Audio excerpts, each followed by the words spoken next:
2.7%를 예측하고 있습니다. 이한주 국정기획위원장, 성장률의 하락, R&D 경제학자 출신으로 이재명 대통령이 성남 변호사로 활동하던 시절부터 함께한 최측근이자 지금의 이 대통령을 있게 한 기본주택, 기본소득 등 기본정책 시리즈의 설계자입니다.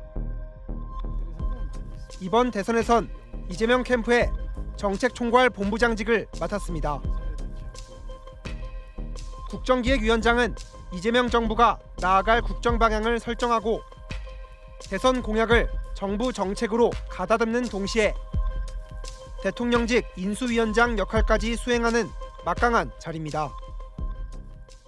국정기획위원회는 인사검증을 제외한 정부 조직 개편, 국정과제 정리를 하는 인수위 개념의 조직입니다. 이런 이 위원장은 이재명 대통령 취임 직후부터 부동산 투기 근절을 공언했습니다. 이재명 정부에서도 부동산 투기는 더 안 된다, 끝났다 이런 확언이 가능할까요? 그렇도록 해야 합니다. 그러나 부동산 투기는 모든 투기와 마찬가지로 투기가 투기를 부릅니다. 정부가 실패하거나 실패할 여력이 보이게 되면 투기는 살아나기 시작할 겁니다. 그런데 4년 전인 2021년 이 위원장을 비롯한 그의 가족이 다름 아닌 부동산 투기를 통해 불로소득을 챙겼다는 의혹이 제기됐습니다. 의혹이 나온 뒤 이 위원장은 당시 맡고 있던 이재명 대선 캠프 정책본부장직에서 물러났습니다.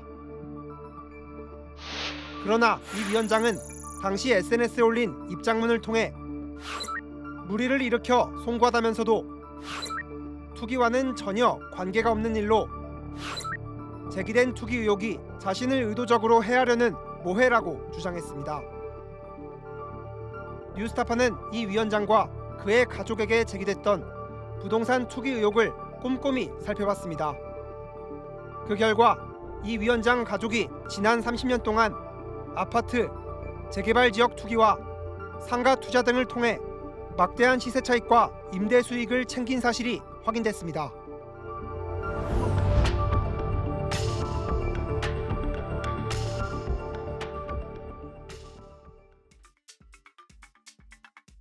이한주 위원장은 2003년 6월 서울 강남구 청담동에 있는 삼익 아파트 35평 한 채를 사들였습니다.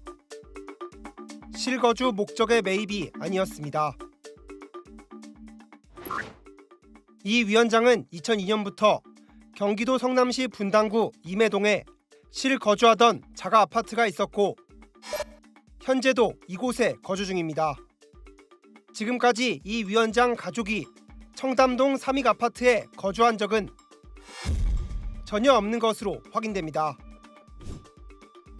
삼익 아파트는 이 위원장 구매 시점인 2003년 재건축 추진이 본격화하고 있었습니다.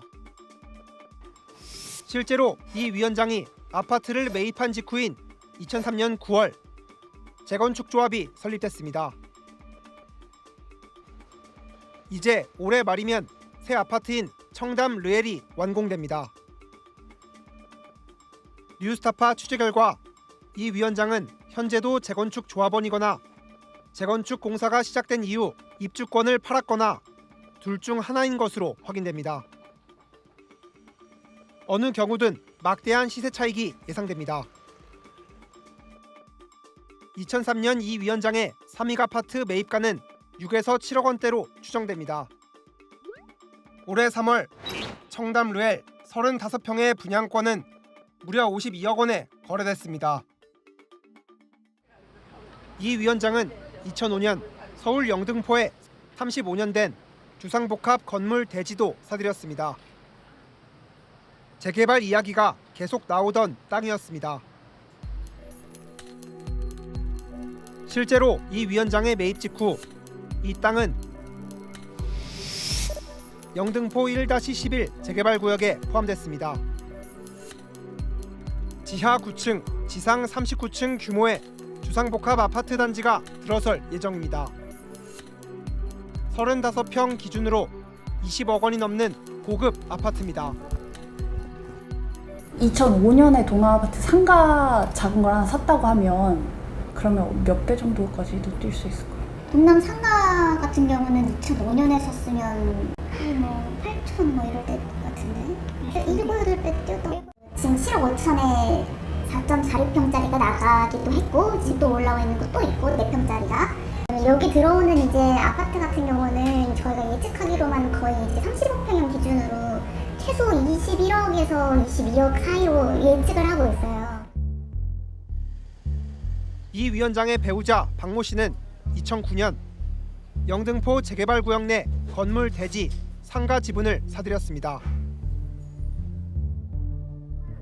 아니 이 자리 산 사람이 옛날에 반을 샀잖아. 여기 뭐 계속 안 하신 거죠, 그게? 이 사람은 안 하고 여기에 원래 세를 그 전에 세 하시던 분 할머니가 하시다가 한 VR만 안 한 지 한 3년 됐나? 그럼 3년이 넘었지. 박 씨가 산 이 부동산에도 지상 49층 규모의 주상복합 단지가 들어설 것으로 보입니다.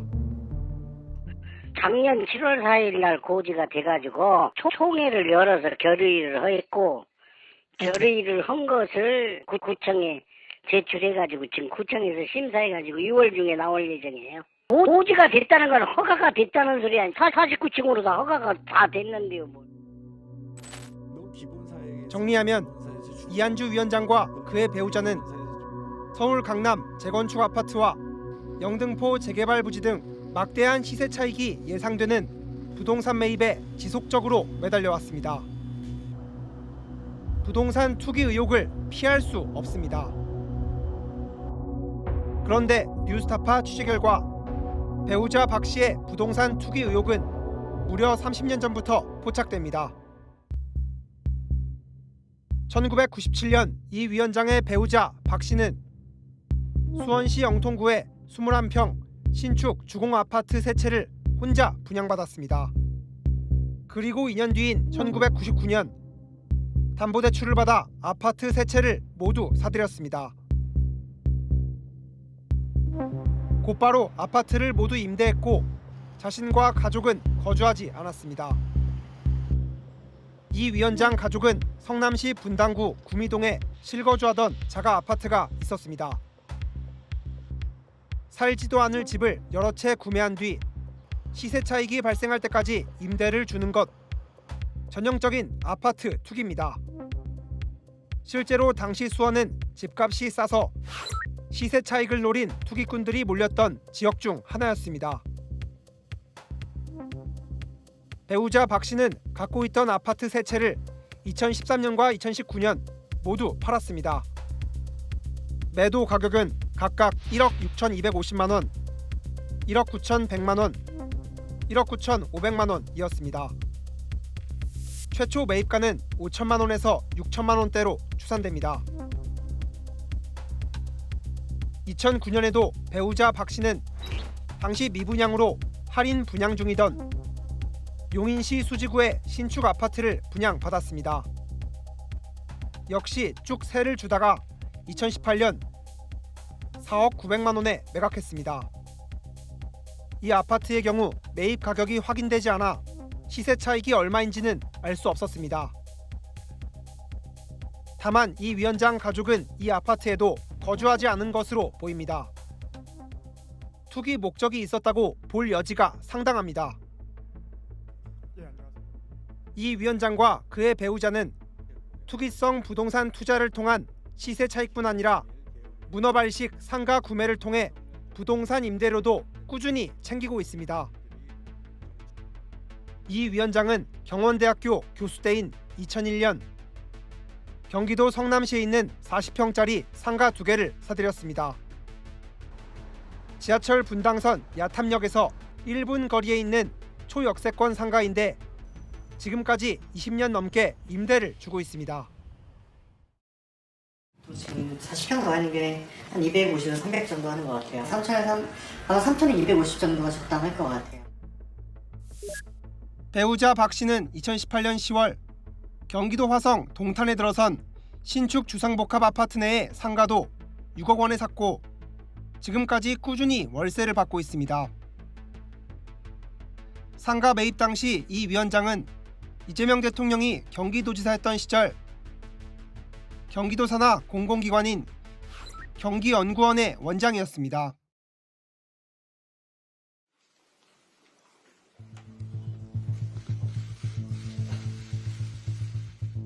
이재명 대통령 취임 직후 이 위원장은 정상적인 사람들이 정상적인 소득 활동으로 집을 구매하고 거주할 수 있는 상황을 이재명 정부가 만들어야 한다고 강조했습니다. 원장님이 보시기에 강남 집값이 높습니까? 안 높습니까? 지금 너무 높습니다. 정상적인 사람들의 정상적인 소득 활동으로 구입할 수 있거나 최소한 살 수 있는 상황은 돼야 되는데 현재는 집값 가격 지수가 너무 높은 상태입니다. 하지만 정작 자신은 배우자와 함께 일반적인 사람들은 꿈도 꿀 수 없는 방식으로 비정상적인 부동산 가격 상승에 기대어 부를 증식해왔습니다. 뉴스타파는 이한주 위원장에게 아파트 투기와 상가 투자 등을 통해 시세 차익과 임대 수익 등 막대한 부동산 불로소득을 챙긴 의혹에 대한 입장과 해명을 요청했습니다. 이 위원장은 서울 청담동 아파트는 실거주 목적으로 매입했으나 사정상 실제 거주는 하지 못했다며 지금도 재건축 조합원으로 새 아파트가 완공되면 입주할 계획이라고 답했습니다. 영등포 재개발 예정지 땅을 매입한 이유에 대해선 여유 자금으로 노후 준비를 위해 산 것이라고 말했습니다. 경기도 수원 용인주택 매매에 대해선 당시 정부에서 미분양 아파트를 사 임대주택으로 활용하면 세금 감면 등 혜택을 줘 매입한 것이고 임대 의무 기간이 종료된 이후 매각한 것이라고 말했습니다. 마지막으로 저나 가족이 보유하고 있거나 보유했던 부동산 전체를 투기 혹은 부의 대물림으로 이해하는 것에는 동의하기 어려운 측면이 있다면서도 비판적인 시각에서는 불편을 줄 수 있다는 사실을 충분히 인식하고 있다고 말했습니다.